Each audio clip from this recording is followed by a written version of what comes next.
નમસ્કાર દર્શક મિત્રો, હું છું આશ્લેષા પટેલ અને આપ જોઈ રહ્યા છો અર્થ પડકાર ન્યૂઝ.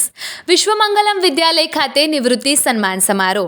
મેઘરજ તાલુકાની સરહદે આવેલ VH પટેલ વિશ્વમંગલમ વિદ્યાલય ખાતે છેલ્લા 33 વર્ષથી ઉમામાં સેવા બજાવનાર માલપુર તાલુકાના બામણીના વતની નાનાભાઈ હીરાભાઈ પટેલનો નિવૃત્તિ સન્માન સમારોહ ખૂબ જ ધામધૂમથી ઉજવાયો.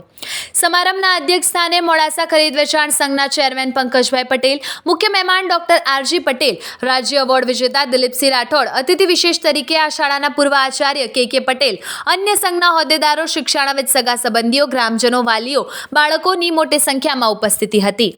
સૌપ્રથમ આચાર્ય દીપકભાઈએ સૌનું ઉષ્માભર્યું સ્વાગત કર્યું. દીપ પ્રાગટ્ય કરવામાં આવ્યું.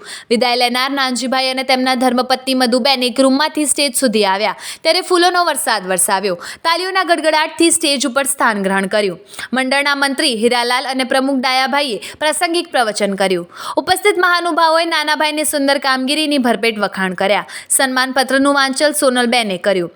ભેટ સોગાદની વિધિ બાદ મહાનુભાવોનું પ્રેરક પ્રવચન અને અધ્યક્ષ શ્રી પંકજભાઈએ એક સાચા શિક્ષક તરીકે નિવૃત્ત છતાં પણ આજે શાળામાં શિક્ષણનું કાર્ય કરે છે તે આનંદની વાત છે.